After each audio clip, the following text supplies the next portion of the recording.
hold conflicting cognition, so that could be our values, attitudes, or knowledge. We can get these icky feelings, and these icky feelings they're something that we all get throughout our lives, but particularly when we're learning new things or are in an intercultural setting. And I believe that when we can identify these feelings, our icky feelings, then we can manage it and have better reactions in these situations and be better in their teamwork.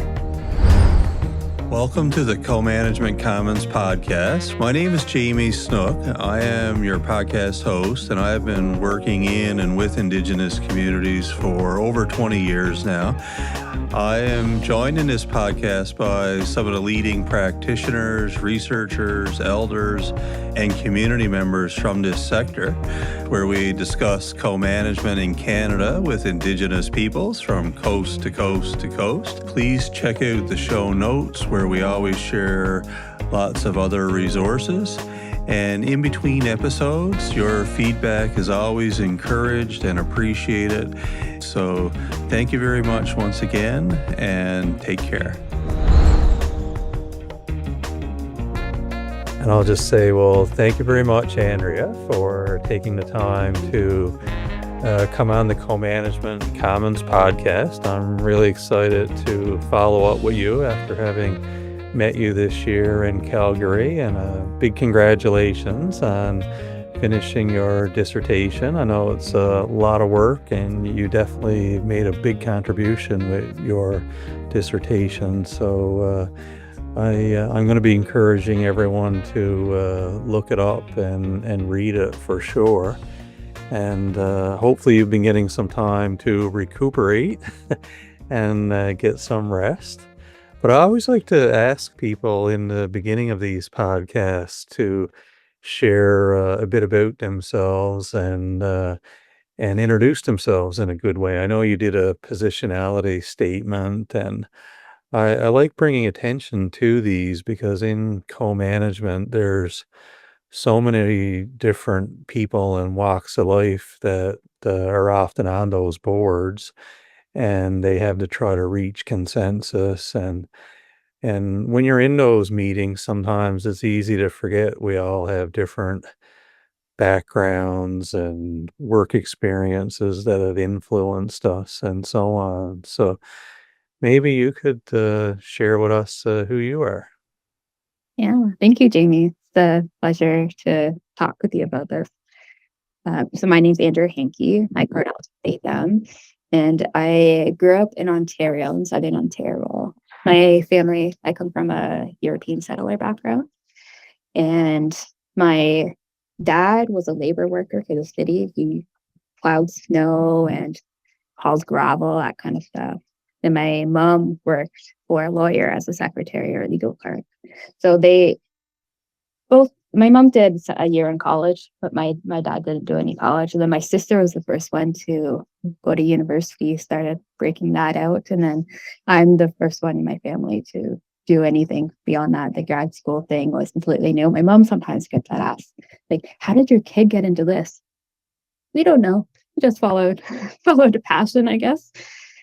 So I did my undergrad at Lakehead University in Thunder Bay, which was in natural science and in outdoor recreation parks and tourism. So I got an interesting combination of training there, where I was introduced to like how people are learning from the land and take care of the land, experience it. And on the other side, some more of the science-y stuff. What is physiology and stuff like that. So then I got really interested in community-based work and wildlife, learning from people about wildlife. And I found Susan Coops at the University of Calgary, and that's how I ended up there. I never thought I'd have a PhD in veterinary medicine, but it all worked out in the end. And working with Inuit about caribou, it's been a great pleasure. Yeah, I felt that way when I graduated from the Ontario Veterinary College in their public health program. I didn't have that as a plan, but it ended up that way. And And it sounds similar for you to have found all of the vets at the University of Calgary. And I know your program was probably a little bit different from what others were doing there in the lab. Why don't we share with people what your research was? Because it was super interesting and walk us through it. Yeah, so I started my graduate work in 2017. And at first, it was a master's program. So there were two projects I was working on. One was there were these old interviews from 2003 that the government of Nunavut had done on these caribou, the Dolphin Union caribou, and they had never been finalized. So I was working on doing the analysis for those and finally getting some of that information back to community and available for those discussions around decision making. And then the second part, which was supposed to be the main part of my master's, was taking the set of interviews and participatory activities like mapping or using beans to make different piles of ratios of how things have changed over time. So there was a student that used those for muskoxen and caribou in Inuinnait in Cambridge Bay. And the idea for my work was to take those methods and see how it would work in a different community about the caribou.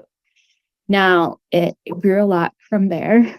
So there was, you can hear my dog dreaming in the background. I was wondering what the noise was. I was going to say maybe we should check your audio just to make sure everything is okay because I want people to definitely be able to hear you. And it makes sense to me now it was a dog. And I should have known it more quickly because we just brought in a new puppy in our house that's only 9 weeks old. I don't know what we're thinking to add a second one right now, but we do.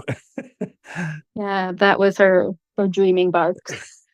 So after I started on those first two studies, then started to realize that I needed more direction on how to do this work. That it was really at first it was a big push from academia to change figure out methods if they work in a location. And we were working closely with the hunters and trappers organizations. They are the local Inuit authorities on wildlife. But there were a lot of things on analysis, focus on the research or what kind of outcomes we're getting and that kind of work that I needed more direction. So I ended up pulling together this little team. So we had the general manager from the Tukuit Hunters and Trappers organization, that was Amanda Dumont. We had the regional biologist from the government of Nunavut, Lisa Marie Leclerc, and then Susan, my supervisor, and I, we got together and we did this thing called the nominal group technique. And one of my committee members has experience in that, so she led us through it. And what it was is it's essentially a group decision-making method. It's structured and it focuses on making sure that everyone's voice is heard to make a consensus-based decision. So our question was, what do Killinikmiut learn about caribou and how do they learn about them? So the people of Killinikmiut. And we ended up piecing together there's these different backgrounds in the information about the physical environment, the biological environment. And then there was learning about the caribou, but the caribou have their own worlds and decisions going on. And then there is also the harvesters, and they have their own decisions. And all of those things are interacting. And when we come out of it for using the Killinikmiut knowledge for decision making, you realize that there needs to be this focused effort on making sure that the Inuit laws are a part of it. Because the Inuit laws and the Killinikmiut knowledge, they go hand in hand. They're systems that interact, and as one changes, the other will change. So we couldn't go forward to try and get more Killinikmiut knowledge into decision making without making sure that other component, the Inuit laws part, was in there. And then the caribou, they weren't doing so well at this point in time. Their survey numbers were going down. The reports from harvesters say that caribou were further away. They're having fewer successful hunts. And then there was this push to uplist these caribou from special concern to endangered. And when that happens, there's a whole bunch of other things that come into play, like recovery plans and needing to identify critical habitat. So critical habitat is the habitat that a species needs to survive. And at the federal level, that's where it gets decided.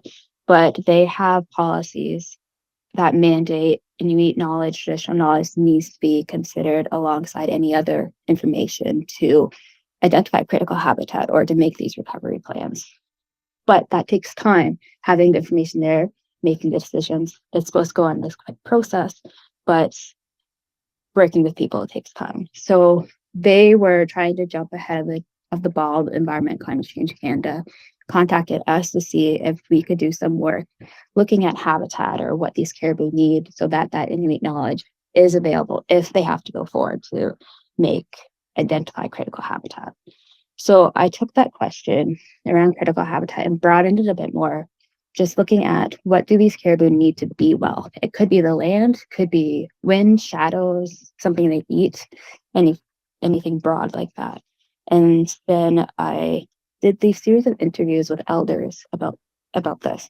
What do they think the caribou need from the three main communities? So there's Ulahuptuk in Northwest Territories, Iqaluit and Kagoktuk in Nunavut. And so we did some one-on-one interviews. Then after that, I brought some elders together. We did a workshop to go into some more details, do some more precise mapping of locations. And the really exciting part about this project is instead of it being an academic paper or report that comes out, we're making it into a book so that the elders' stories, their transcripts will be available. We'll have some summaries based on the research question, what do caribou need to be well? And then at the end, there was this intercommunity summary about that question, some more interview excerpts from the workshop, and all of those summaries are in Inuinnait and English. And then that book will be available online by PDF for anyone who wants access to it. And everyone in those three communities, every household is going to get a free copy. So that's supported by Environment and Climate Change Canada and the Nunavut Arctic College Media. That's really excited about that. Yeah, no, I thought that was one of the great chapters in your dissertation. I was really interested to read that and thought it was a great form of reciprocity and giving back through your research. And where are you at now with the book? Because I'll definitely want to include the details of it in the show notes and try to bring awareness to it. And I was lucky enough to read one chapter so far, but I'd like to read some of the other chapters as well. Mm-hmm. The book, I'll have the final manuscript done this month. I think that's the plan anyway. And then that will go off to the publisher. They'll do some formatting and things that the publisher does. And then we'll get it out to printing. But we're not printing it as one of those bound books with a spine. We're doing it with a spiral bound because it's cheaper. So it's easier to get it out to people in Nunavut, people in the community for free. And it has quicker production. So that was an important decision when it came to making sure that the book is available to everyone who should have access to it. Nice. So by the time this airs in the fall, it will probably be available as a PDF, do you think, online or? It should be available this year. I honestly don't know how long the publisher needs to work with it on their end, but it's coming soon. All right. And one of the things I was super interested to learn more about was all of your time with the hunting and trapping associations, just because most of my work in co-management in the Nazi, but they don't have those committees at the community level. So, and there's definitely a lot less written about them in the co-management literature. So I'm curious to learn more about what the role is of an HTA and what your experiences were like working with them and just try to bring more awareness to their role in the overall system in Nunavut. Mm-hmm. So under the Inuit Land Claim Agreement, that's where these hunters and trappers organizations come in. So they are written right in the Land Claim Agreement, which gives them some more sway and some more support in terms of even financial support the from the different funding pots.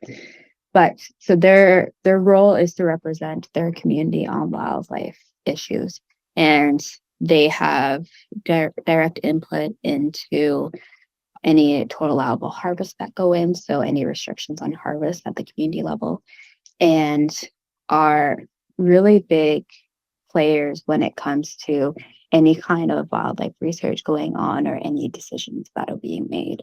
So for the Dolphin Union Caribou, they actually have, or I was working for a little bit, this user to users group, which included the hunters and trappers organizations from Kugluktuk and Ikatutia, Cambridge Bay. And then in NWC, it's slightly different. They're called hunters and trappers committees. But they function kind of similar to the ones in Nunavut. So they had their two, it was Paulatuk and the Ulahaktuk Hunters and Trappers Committee and that user to users group. So in that group, they got to discuss on a user's level what was important for them when it came to conservation of this herd. So what was really important for that group is that they got to discuss without any other of the co-management partners present. So just Inuit and harvesters, what is important for their communities. And then when it comes to the bigger discussions being made, those organizations, the hunters and trappers organizations and committees, they then work with their co-management boards. So in the side of Nunavut for Dolphin and Caribou, the Killinikmiut Regional Wildlife Board, to then provide input on the co-management board's decisions and what then goes forward with the conservation decisions. So for instance, for Dolphin and Caribou, the Nunavut Wildlife Management Board, which is the umbrella for the Killinikmiut Wildlife Management Board, they decided to support the uplisting, the federal uplisting of these caribou to endangered. And they ended up supporting a total allowable harvest restriction on these caribou.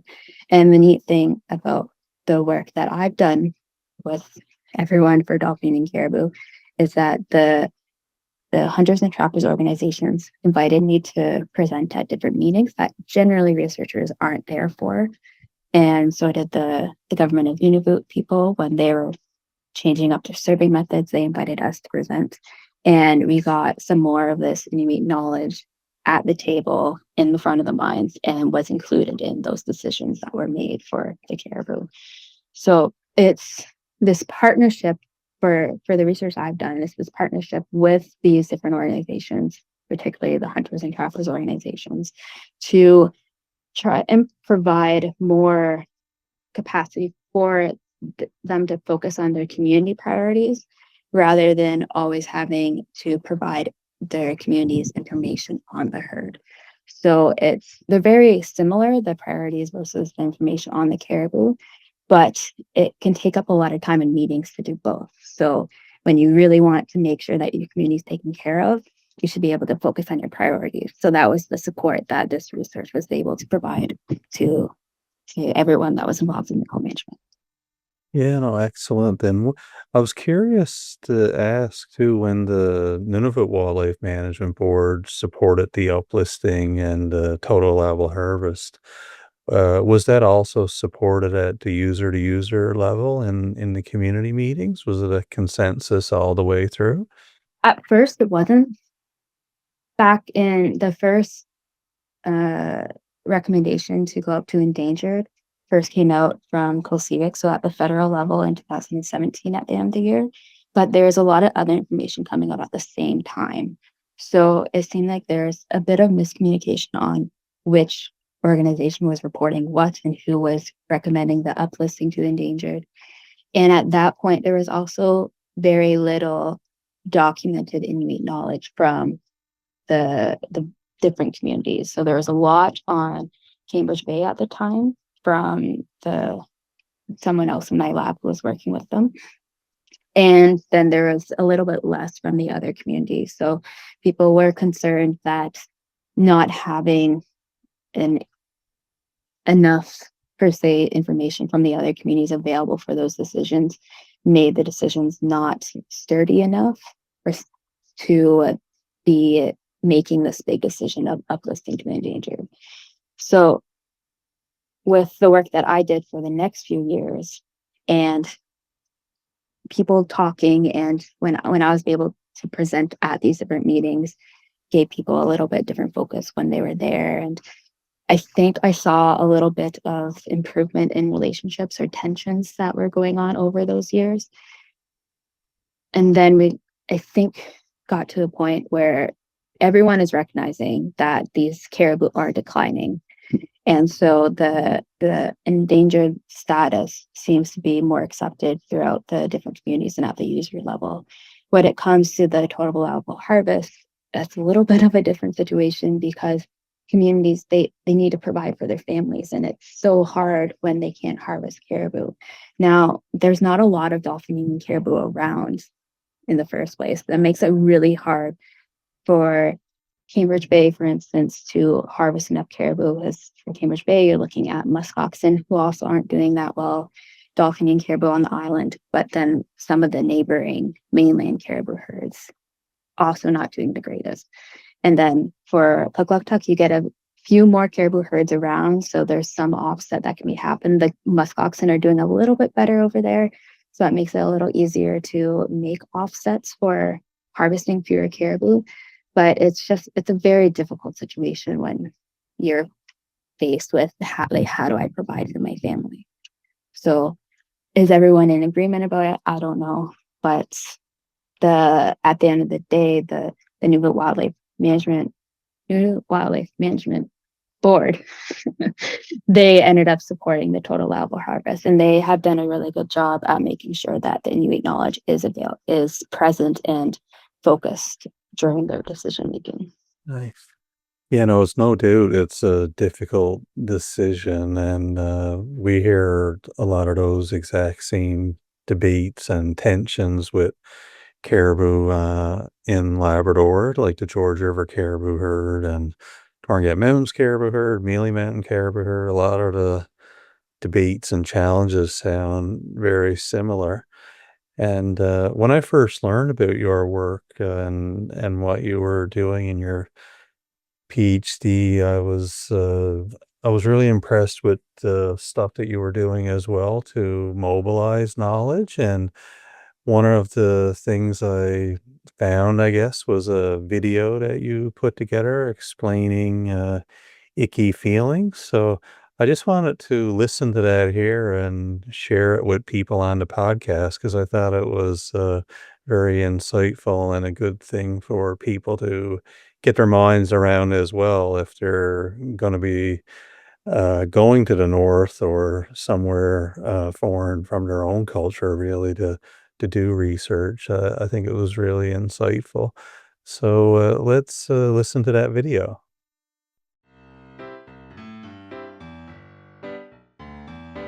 Group assignments. Typically, when I talk to others about these, they go, ugh, why are they even necessary?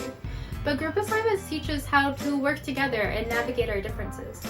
Now I'm in my biggest group yet, with even bigger stakes on the table: caribou co-management. Inuit are involved, as are government, land claim bodies, researchers. We gather for meetings, share data, make recommendations, and the governments make the final decisions.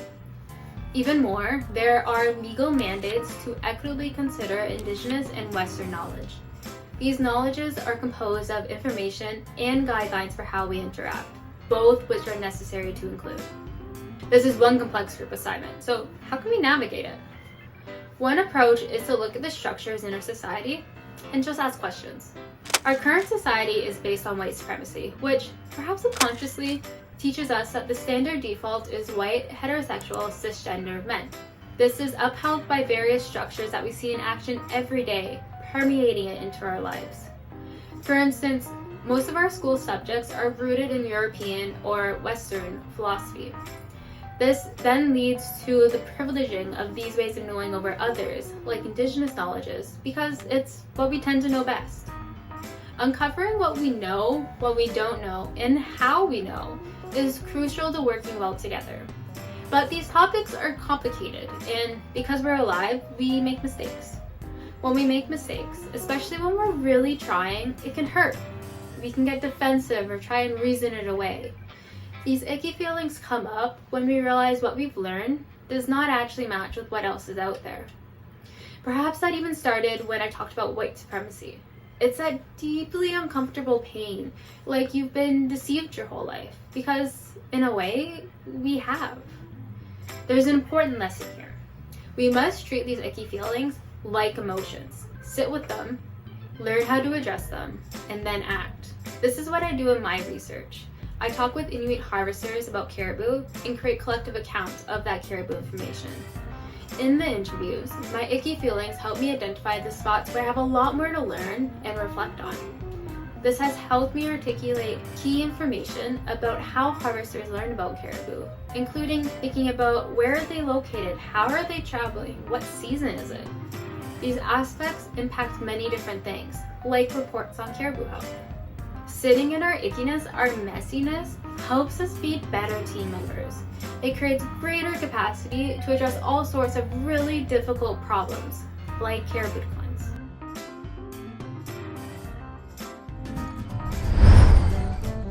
When you're done listening to the podcast, please find some time to explore www.comanagement.ca, where we are compiling open access literature about co-management in Canada for you. We've also created an AI chatbot named Ocean. Ocean is trained on the open access literature that we've curated. So if you don't have time to read all the academic literature, you may just want to have a quick chat conversation or ask a specific question. And of course, there will be references. So if you want to then dive deeper, you can click on a link and check the sources and read the full article if you have time. So please enjoy, and your feedback on Ocean, the AI chatbot, is always welcome. So yeah, just reflecting a bit on the video, I'm curious what compelled you to make the video and share it, and why did you see that as an important part of the work that you were doing? Mhm. The video first came to mind. It was something I submitted to a SSHRC storytelling competition. So SSHRC is the Social Sciences and Humanities Research Council for Canada. They're the federal research council that supported me in the last 4 years of my PhD.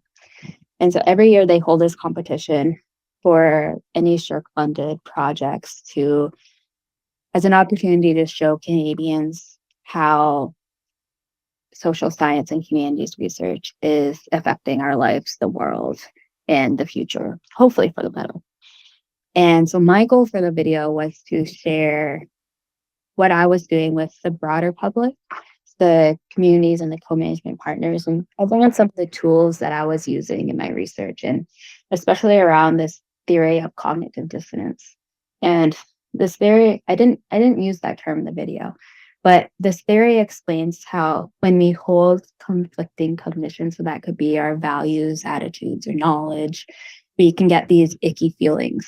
And these icky feelings they're something that we all get throughout our lives, but particularly when we're learning new things or are in an intercultural setting.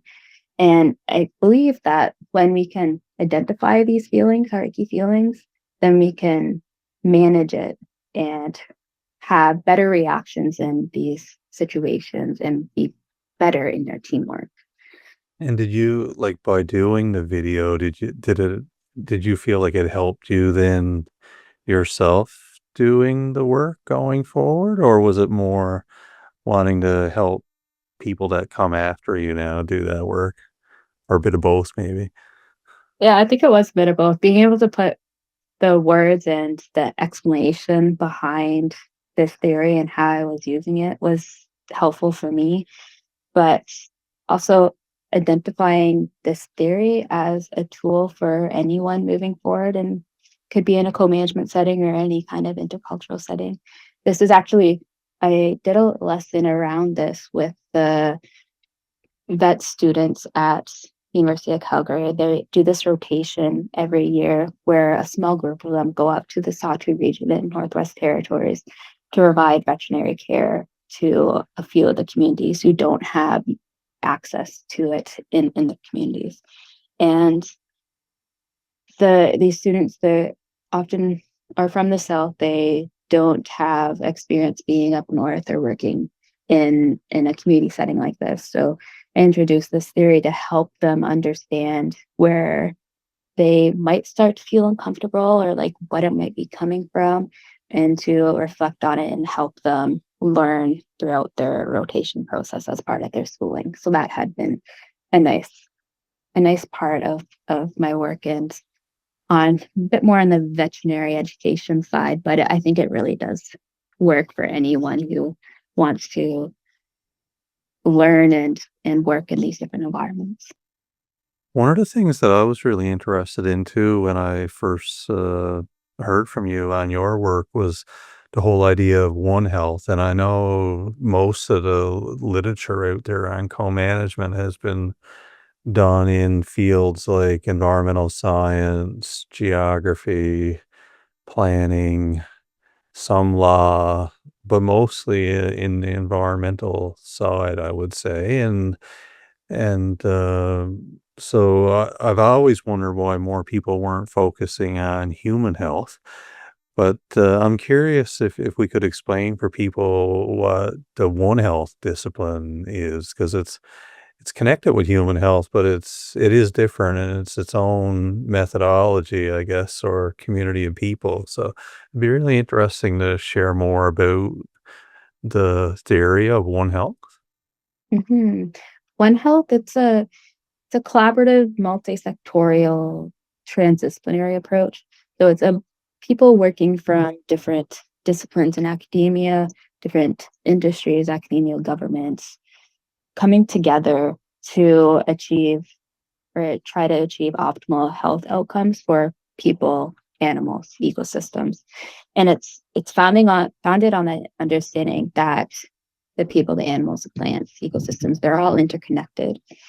And the goal is to then understand those links to create new surveillance or disease control methods. So it has a lot to do on the epidemiology side, or how to respond to things like a COVID outbreak or uh, the anthrax outbreak in animals. So this approach, I think it's neat in that it provides some structure to help get that increased collaboration between the different disciplines or different stakeholders, if you're in academia versus industry or whatnot. But the thing I think it struggles with is that it focuses on these silos between our understanding about the world and how people are separate from the environment and animals are separate, wildlife is separate. So it's actually interesting. I was recently applying to present at the Wildlife Disease Association's conference this year. And the conference this year it's a bit different from the previous years in that they're focusing their on country, so their in-person program on storytelling and art to help inspire discussions for transformative action towards decolonization of wildlife health research and practice. And they had an example abstract that actually fits this really well. It was written by Andrew Peters and Nicola Wunderlich. And they're talking about how One Health and the One Health approach is challenged when we're considering diverse ways of knowing rather than just spotlighting Western knowledge. So they've identified how this method assumes the conceptual distinction between humans, domestic animals, and wildlife health. And they say that this is assuming a deficit so that this One Health approach can improve on existing ways of knowing, which it can, but it's not an assumption alone. Like there are other things that could also work. And another thing they point out is that when we're talking about health, health is culturally mediated. So without that focus on, say, for one culture, their understanding of health emphasizes a human-plant relationship or human-animal spiritual relationship. Those have different approaches to our understanding of health and what it could be. So that needs to be part of the discussion where it's not so much of a focus in One Health at the moment. So it'll be really interesting, I think, to see how this One Health field evolves in the next few years, especially as we see with the Wildlife Disease Association. It's becoming more of a focus to have this pluralism or the using multiple ways of knowing to move forward with their decision making and taking care of everyone. Nice. One of the things too I've been asking a lot of people lately when they do work, I guess, in the North or in an indigenous context is just the different things that you might have picked up along the way. I know part of your work was during COVID, so like a lot of people during those years, unfortunately, we missed out on many things. But in the times when you were up north, were there different skills or things that you got to enjoy while you were doing this work? I think being in the room when stories are being told, that has got to be one of the highlights. Like, would be coffee time is very structured. So you have coffee time at 10 and at 3. And people just kind of gather at that point, and you have an elder telling a story, for instance, and then people are laughing, and then you maybe have the radio playing on the background. And those moments when everyone came together and just being able to be there and learn and have that joy with everyone was pretty fun. I went on this caribou hunt once with one of the elders that I was working really closely with, and that was an experience. From my outdoor recreation days, I'm used to being like out in the cold, and that's things that we were taught and how to eat and all that stuff. So that part wasn't new to me entirely when going on the land of this elder. But I'm not used to being on a snowmobile. So zipping up and down the mountains very fast while holding a rifle, like that was all new to me. So while I know in my head that rifles have a safety and I'm not going to accidentally shoot this elder while we're going over a hill because I lose my grip on the gun, I was really afraid of that for a moment. But then it was flying off the snowmobile because I'm just holding on with my legs, and those moments I don't think I'll ever forget. And that elder was very, very kind to me and made sure I was safe even when we were just at the cabin. So but be grateful for him for forever. But those experience I don't think you can get anywhere else unless you're in person with people and having those relationships, those conversations. Yeah. So do you think you'll go north again now? Is that your hope in the future to either go back to those communities or others in the future? Yeah, I definitely enjoy the work. I'm not sure what the future holds at the moment. Um, been taking or trying to take a little bit of a break after the 7-year stretch. But I live in Victoria now, and we don't get snow. And I really miss the snow. When I went into community and there was snow, I'm like, oh, this is so very nice. So I would enjoy going back to the north and to work with those communities I was working with or new ones. I like working with people and the people I was working with were so passionate about the wildlife, the caribou, their elders, and making sure that their community is taken care of. And it's a pleasure to be part of a team that is working towards that. Yeah.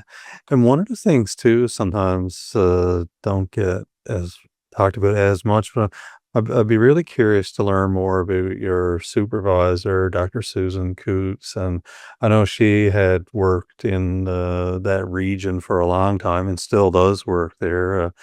I know. And maybe you could tell us about your relationship and sort of how that all worked, like how you got connected and what have I guess how that helped probably, or I'm assuming so. with making the relationships and so on, because it's not easy to just show up like that and coldly. That was a bad pun, probably, but you know what I mean. Like, Mhm. to introduce yourself without having those relationships wouldn't be easy, I wouldn't imagine. But what was that experience for you to come in with somebody that had those relationships probably started? That's actually the reason why I ended up connecting with Susan, is she had that room on her website. And then I'm like, Susan, I'd like to do community-based work. So she, I think her first time working in Tuktuk was in the 1990s, and for some of her graduate work. And when you're in the Tuktuk Hunters and Trappers office, there's pictures of her from that time. So you can just go around like, oh, that's Susan. That's Susan in 1990s. It's pretty fun. And being able to say, like, I'm Susan's student in the community, it held weight because she had been there. She had kept returning year after year to help the community and to learn more about the wildlife. So it would be so much more difficult to be where I was at with the community and my relationship with them if I didn't have Susan's relationship built off of. And even like people in community will then tell me stories about Susan back when they were out on the land or something, like they were running out of fish. So there's I don't think there's much else that can replace that. But another important part of it is that a graduate student's only there for so long. Well, I was there for 7 years, which is a decent amount of time. I move on. So I don't know if I'll go back to work with those communities, but Susan will still be there. She'll still be consistent with the community. So when they have questions about their caribou, they know that they can come back to our lab and ask questions, and then they'll get an answer. There was recently a group of caribou that have been harvested near Pukletuk, and they weren't in very good health. And the harvesters, they were concerned. They didn't take samples of them. They reported it to their wildlife officer, who then took some more samples, recorded it, and we ended up finding that it was an outbreak. It was a parasite outbreak in those caribou. So that all happened really fast. And after the caribou are shot, then you need to get samples fairly fast, or else the caribou are going to disappear. So having those relationships in place allowed us to learn more about what's going on with the caribou, which directly impacts the communities feeding their families. So the way Susan's lab works, and I think she does a really good job at it, is we have so much different expertise in the lab. Like, you have someone working on parasitology, someone working on trace minerals, you have someone like me focused on Inuit knowledge. And all those pieces come together, and we learn from each other about, what's important when you're looking at caribou body conditions, so that I can ask about it, which can then inform a different study. And having those different people on the projects then feeding into the program's work, which then goes back to community. It's this process, and it's not an easy one. Like, having those the languages from the different expertise and trying to come together, it's quite difficult, and you have to be willing to learn as it happens, because you're never going to know or be an expert in every single one.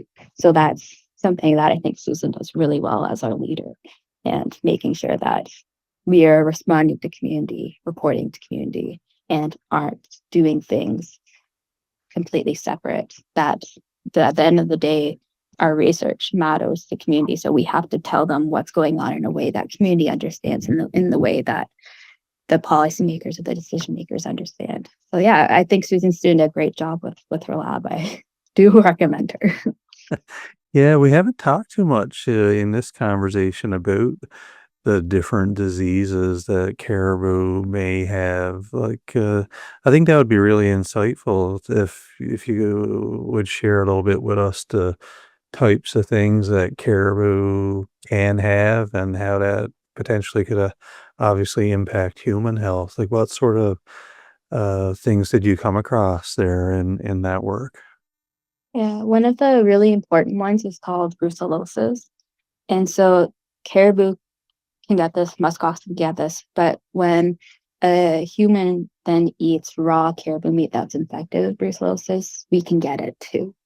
So it ends up appearing like a flu-like symptoms, and it can be treated if you go to your nursing station or your healthcare provider.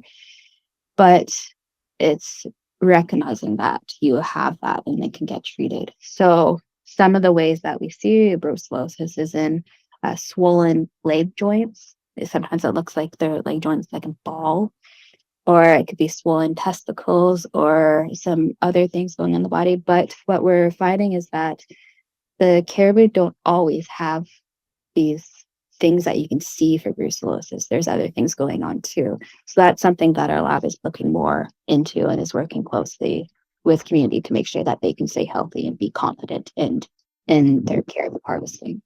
Some other ones are like besnoidia, which feels like sandpaper. Like when you're skinning a caribou and you go against their skin, it feels like you're rubbing against sandpaper. And that one could be just in their lower legs. It can be throughout their body. It can even be on their eyeballs. So asking about the different things that the harvesters are seeing. And that one, I don't think humans can get that one, but don't quote me on that. But it does have an impact on the overall caribou health and their energy loads and other pieces that are going on. So it can contribute to a broader picture about what's going on with the caribou health. But today, the ones that harvesters are most aware of and that we're most concerned from a public health side is the brucella. And there is more work going on to that because of how important it is. There's a student under Rita Henderson, Alexandra Cantor, she was working with Susan, and she did some really neat GoPro interviews with harvesters. So she sent the harvesters out with these GoPros to go harvest muskox, and that was their plan, and recorded the whole process. What knives they're bringing, how they found the muskox, shooting it, harvesting it, quartering it, bringing it back. And then she sat down and walked them through that process. So what are you doing now? Why did you choose that knife? Why are you doing it this way? So that we can learn a bit more about how the decision-making process of the harvesters, how they are taking care of their meat, and then looking at how that might correspond with brucella, or how to make practices better, or how people are already protecting themselves against brucella. So that'll be some interesting work coming out. The videos look really cool. Yeah, no, anytime you can see audio and visual stuff of things on the land like that, I find it super interesting and a little bit easier for some of us to learn that way too than when you have to pick up the academic journals and stuff like that. But so with the flu-like symptoms you can get from that, is it pretty straightforward to get treated and then you can recover from it, or can it get serious if it's not treated? Long term, it can have some impacts, but if you go to your nursing station and say, I'm worried about brucella, there is a protocol that you can follow, and you can take some medicine that you'll get better. Some healthcare professionals aren't familiar with brucella, like it won't be the first thing to come into mind. So knowing that you're harvesting animals, it could be brucella, and bringing that up can help facilitate getting care for yourself. And is it the sort of thing that you can, through a cooking method, you can prevent it as well, or not? Yeah, generally what is recommended is any parts that you see infected, like the swollen joints, don't cut into those, get rid of those. But for the rest of the meat, if you cook it well, then you should be fine. That's what the elders tell me that they do about any concerns they have about brucella. And some of the more work that the lab's doing is looking a bit more into that. But a lot of people in the community will eat their caribou dried, or they'll eat their caribou frozen. So that doesn't help with wanting to eat your food in that way. So there's a bit of decision making at the harvester level for that.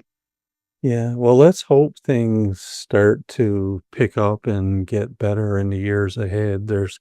there's starting to be some good indications in Labrador that the populations may be starting to stabilize and recover, but it's still not legal to harvest any at the moment. And just this weekend, I bought some caribou at the North Mart, but it came all the way from Finland, so that was a bit of an eye opener. But I know people here are buying it because it's just so popular, and people are anxious, hopefully, for it to return.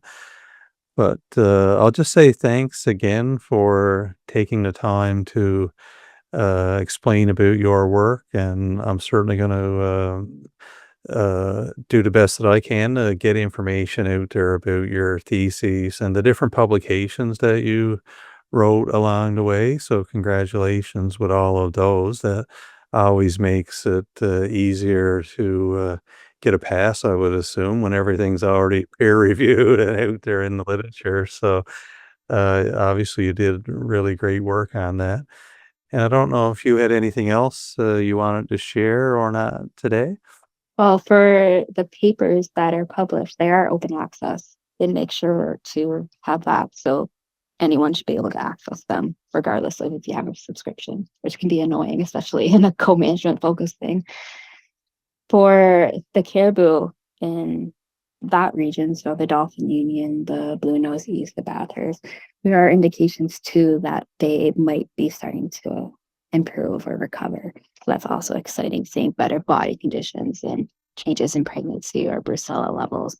So that's something that we're seeing. It be really exciting. And hopefully things like there's this project that's pending, the Grays Bay Road in Deepwater Port, that's right in the middle of some really important caribou habitat for dolphin Union caribou and for Bathurst and other caribou in the region. So depending on what we see with that could have some really big impacts on the caribou herd and on their population. So that's a wait and see. I'm not sure what the decision makers are going to do about that, but there is a lot of mapping and whatnot in that area. So but hopefully we start to see the caribou come back and people being able to provide more for their families. Fingers crossed. All right. Well, thank you again so much for this. And I hope our paths cross again. I'm going to be really keen to see where you end up working or researching or studying next. And one of the podcasts that I did last season with Dr. Fikret Burkus, he mentioned how one of the things that makes him really hopeful about the future in co-management is all of the newer, younger people that are coming up in a bit of a different time now than when he first started researching and studying this topic, and are more open, I would say, to different ways of knowing and different knowledge systems and stuff. So there's a lot of expectation on you and others to keep doing really great work in this field. So we thank you for that, and we'll hopefully see you soon. Great. Thanks, Jimmy. All right. Take care. Thank you for listening to this episode of the Co-Management Commons podcast, supported by Cloudberry Connections. Each episode is engineered by Spencer Thompson, and we strive to keep making each episode better and more entertaining. But at the heart of this podcast, we really value the quality of our guests and all the expertise, knowledge that they have been willing to share. Please also visit comanagement.ca, where we continue to compile as many open access resources as possible about co-management in Canada. And until the next time we're together, please stay safe in peace and friendship. And remember that we are all treaty people in Canada, and we can all have an impact in reconciliation. Take care.